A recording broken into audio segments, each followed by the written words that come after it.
Halo teman-teman, kembali bersama saya Hatanto Reksoadiputro dari Trade Policy Forum atau TRAP Forum. Akhir-akhir ini kita banyak melihat dan mendengar berita-berita terkait dengan penetapan status tersangka kepada Pak Tom Lim Limbong, mantan Menteri Perdagangan Republik Indonesia tahun 2015 dan 2016. Saya di sini ingin mengemukakan sedikit saja latar belakang dari kenapa sampai kemungkinan terjadinya apa yang diduga dan ditersangkakan kepada Pak Tom Limbong. Dan ini menyangkut satu surat keputusan Menteri Perindustrian dan Perdagangan tahun 2004, yaitu dikeluarkan pada saat Menteri Perdagangan dan Menteri Perindustrian itu menjadi satu. Dulu namanya Deperindak atau Departemen Perindustrian dan Perdagangan. Ketika itu pada masa-masa tidak lama setelah krisis ekonomi, Indonesia dilanda oleh kekurangan pasokan gula. Dan ketika itu terjadi, maka dikeluarkanlah surat Menteri Perindustrian dan Perdagangan, surat keputusan Menteri Perindustrian dan Perdagangan tahun nomor 527 tahun 2004. Yang ingin saya tekankan di sini adalah adanya pasal 1 di situ yang kemudian saya bisa katakan bergulir menjadi snowball yang membuat terjadinya berbagai kemungkinan-kemungkinan dan dugaan-dugaan. Yang khusus ingin saya angkat di sini adalah dimulainya satu masa di mana Indonesia dengan surat keputusan Menperindah itu mengumumkan kepada dunia bahwa di Indonesia gula itu ada 3 macam. Kalau dibaca surat keputusan Menteri Perindustrian Perdagangan tahun 2004 itu, maka pasal 1-nya mengatakan bahwa gula adalah gula kristal mentah atau gula kasar, kemudian gula kristal rafinasi, dan gula kristal putih. Berarti di Indonesia, atau tepatnya di pasar Indonesia, itu dikenal 3 macam gula. Nah, pertanyaannya, apakah memang gula-gula itu bisa dibedakan, yaitu antara gula kristal mentah dengan gula kristal rafinasi dengan gula kristal putih?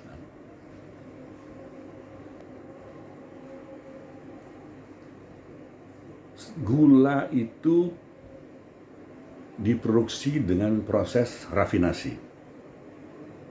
Jadi apakah dia namanya gula kristal mentah atau gula kristal putih, ya prosesnya itu dua-duanya rafinasi. Jadi kan yang pertama yang agak membingungkan dari pasal tersebut adalah kenapa ada gula kristal putih dan ada gula kristal rafinasi. Seolah-olah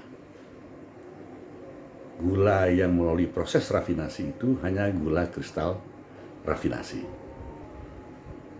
Kemudian ada satu ayat juga yang dikatakan di dalam surat keputusan menteri ini bahwa gula kristal mentah adalah gula yang dipergunakan sebagai bahan baku proses produksi yang termasuk dalam pos tarif tertentu. Kemudian gula kristal putih adalah gula yang sudah jadi.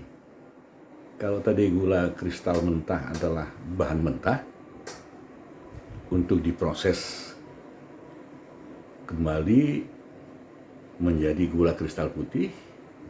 Kalau gula kristal putih itu sudah merupakan produk akhir gula kristal putih. Pertanyaannya, yang mana yang sebetulnya mengalami proses rafinasi?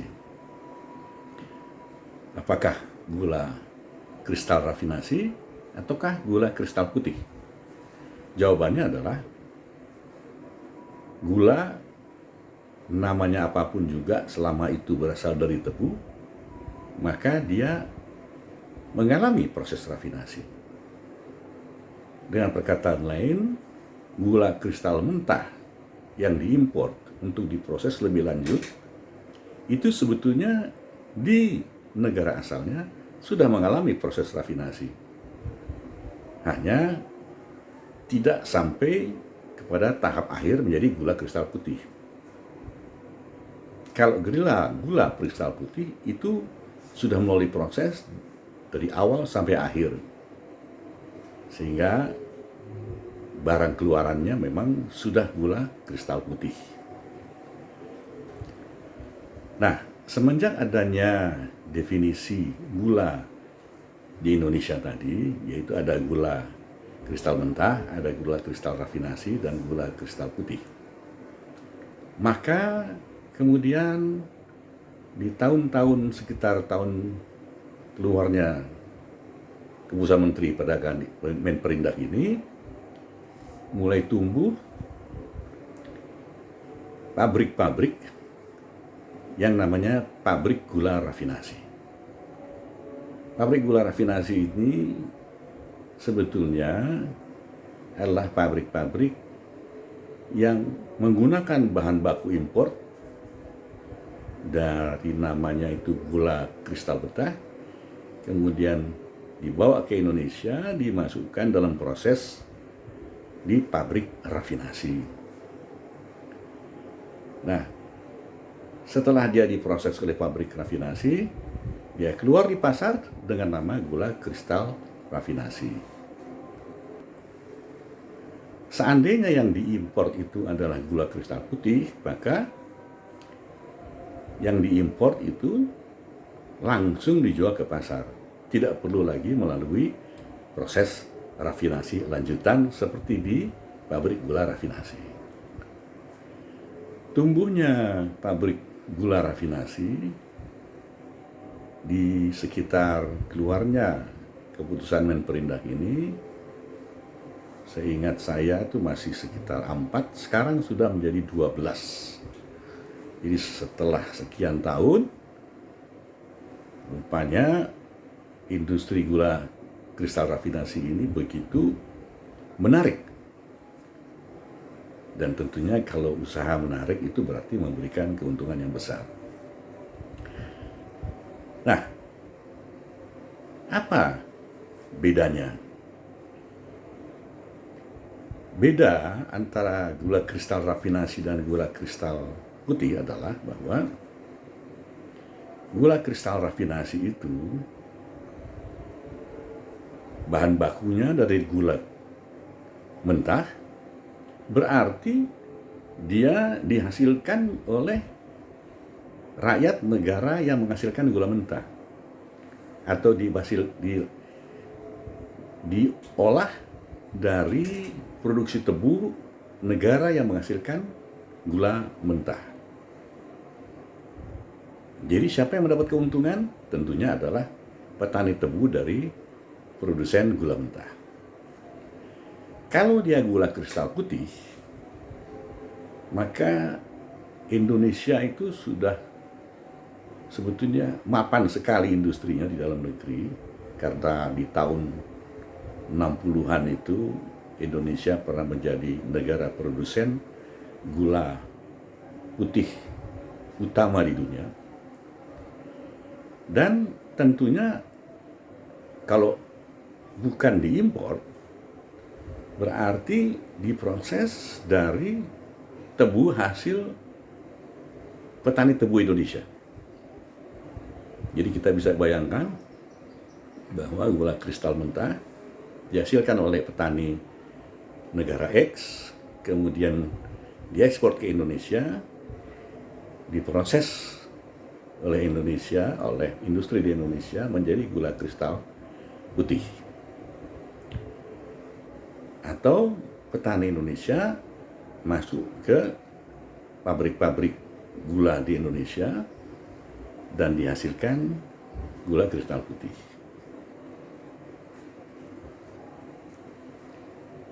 Pada awalnya memang gula kristal rafinasi itu khususnya dan diatur di dalam surat keputusan Menterindak, khususnya diperuntukkan bagi industri-industri makanan.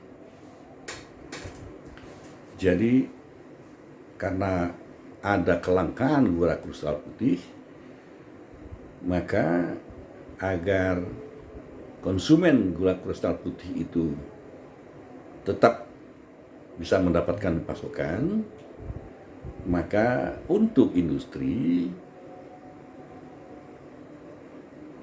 kebutuhan akan gula diimpor. Sehingga dahulu awalnya gula kristal rafinasi itu seringkali juga disebut sebagai gula industri. Akan tetapi dalam waktu yang berjalan, banyak juga ditemukan bahwa hasil dari gula kristal rafinasi yang diduga masuk di pasaran konsumen Indonesia. Bukan hanya industri, tetapi ke konsumen. Mengapa demikian? Ya, kalau sudah sampai di pasar, apakah itu namanya gula kristal rafinasi atau gula kristal putih, sudah tidak lagi ada bedanya. Memang ada yang mengatakan kalau gula kristal rafinasi itu lebih halus, gula kristal putih yang berasal langsung dari petani tebu Indonesia itu lebih kasar dan seterusnya. Tetapi kalau kita sudah lihat gula di atas meja, siapa konsumen yang bisa membedakan lagi apakah itu gula kristal rafinasi atau gula kristal putih? Tapi itu yang diduga orang. Saya tidak bermaksud untuk menyatakan apapun di sini. Inilah sebetulnya yang menjadi titik pangkal dari kesulitan mengawasi alur atau arus daripada masuknya gula kristal mentah ke pasaran. Akibat dari itu, maka memang gula kristal putih yang dihasilkan oleh tebu rakyat Indonesia seringkali lebih mahal. Terjadilah persaingan dan terjadilah semacam pressure atau tekanan harga dari produksi gula kristal putih hasil dalam negeri. Saya katakan dalam negeri, walaupun gula kristal rafinasi juga hasil dalam negeri. Hanya bedanya yang namanya gula kristal putih itu diproses dari A sampai Z, dari tebu sampai menjadi gula. Kalau gula kristal rafinasi itu diproses hanya dari gula mentah, kemudian dilakukan tahap akhir dari proses pembuatan gula putih dengan pemberian pewarnaan. Hanya itu saja. Oleh karena itu tidak sulit untuk menduga bahwa tentunya tingkat efisiensi gula kristal rafinasi jauh lebih rendah, jauh lebih tinggi. Karena harga gula kristal mentah dan proses akhirnya di Indonesia itu relatif cost productionnya lebih rendah. Belum lagi untuk gula kristal rafinasi yang memakai gula kristal mentah, gula kristal mentahnya itu mendapatkan banyak sekali fasilitas bebas biaya masuk dan bebas cukai. Saya kurang tahu sejak itu sekarang ini apakah sudah ditetapkan biaya masuk untuk gula kristal mentah atau tidak, tetapi ketika itu memang dalam rangka membantu industri makanan di Indonesia diberikanlah fasilitas-fasilitas tertentu. Nah, ini sekarang yang sebetulnya membuat terjadinya hal-hal demikian. Karena dalam konteks pengawasan memang ada aturan-aturan permainan. Misalnya, tidak boleh mengimpor gula ketika sektor gula Indonesia sedang panen. Sektor tebu dalam hal ini. Ya, pertanian tebu. Jadi aturannya seperti itu misalnya. Jadi hanya boleh impor kalau sedang tidak panen. Ya. Dan ada beberapa hal yang direncanakan setidaknya oleh pemerintah untuk mengawasi bahwa gula putih rafinasi ini tidak bentrok dengan gula kristal putih hasil tebu dari petani rakyat. Nah, dengan berkembangnya industri rafinasi gula, yang kami katakan tadi dari 4 menjadi sekarang 12, maka bisa dibayangkan betapa besarnya sekarang impor gula mentah. Dan dugaan saya,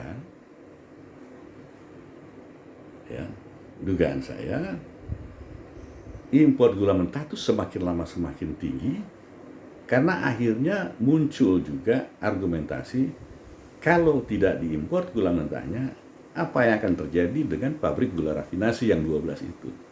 Jadi tergulunglah di sini pemerintah menutup lubang kiri kanan sehingga akhirnya banyak sekali terjadi dugaan ini dan dugaan itu. Nah, kedepannya setahu saya memang surat keputusan Menteri Perindak tahun 2004 ini sudah mengalami beberapa koreksi, beberapa perbaikan, dan sekarang saya rasa nomornya yang dipakai sudah bukan lagi 527 tapi sudah nomor lain. Dan barangkali sejak tahun 2004-2005 itu juga sudah berubah namanya menjadi Surat Menteri Perdagangan sebagai pengganti itu. Namun demikian, harus ditelusuri kembali, dan saya rasa Kementerian Perindustrian dan Kementerian Perdagangan harus sama-sama berkoordinasi untuk tujuan utama dari pemerintahan Pak Prabowo Subianto adalah memberikan kesejahteraan kepada rakyat. Kalau memang itu yang menjadi tujuannya, maka rakyat di sini adalah rakyat petani tebu Indonesia, bukan rakyat petani tebu negara A apa negara B. Ya. Jadi prioritas harus diberikan kepada petani tebu di Indonesia. Artinya apa? Artinya pabrik-pabrik gula putih di Indonesia yang sementara ini seingat saya masih sebagian besar adalah perusahaan-perusahaan negara, BUMN di bawah PTPN, harus dilakukan satu audit. Dan bagi mereka yang tidak efisien, harus diambil jalan untuk diefisienkan atau ditutup. Sehingga yang benar-benar bisa efisien, benar-benar bisa menghasilkan gula dari tebu rakyat Indonesia dengan harga yang terbaik. Tentunya harga terbaik ini banyak sekali kaitannya, termasuk di dalamnya adalah rendemen. Rendemen gula di pabrik gula itu seringkali di Indonesia masih amat rendah. Rendemen di Thailand misalnya, rendemen gulanya itu atau hasil yang bisa diperoleh dari sekian jumlah tebu itu bisa menghasilkan berapa gula, itu bisa rendemennya bisa sampai 12, 13, 14%. Kalau di Indonesia masih tetap sekitar antara 5 sampai 7, 8%. Nah, ini adalah soal efisiensi. Nah, ini yang saya pikir ke depannya harus dipikirkan bagaimana caranya itu. Memang pasti satu kebijakan itu adalah selalu ada trade-off-nya. Dan disinilah letaknya pentingnya seorang pejabat publik adalah mencari trade-off yang terbaik bagi khalayak ramai, bagi masyarakat, bagi kesejahteraan bangsa. Nah, ini sedikit saja saya memberikan background untuk teman-teman supaya jangan terlampau hura dengan adanya kasus ini, tapi memang diperlukan satu kebijakan yang cepat dan sigap dan tepat oleh pemerintahan Bapak Presiden Prabowo Subianto. Terima kasih dan sampai jumpa lagi.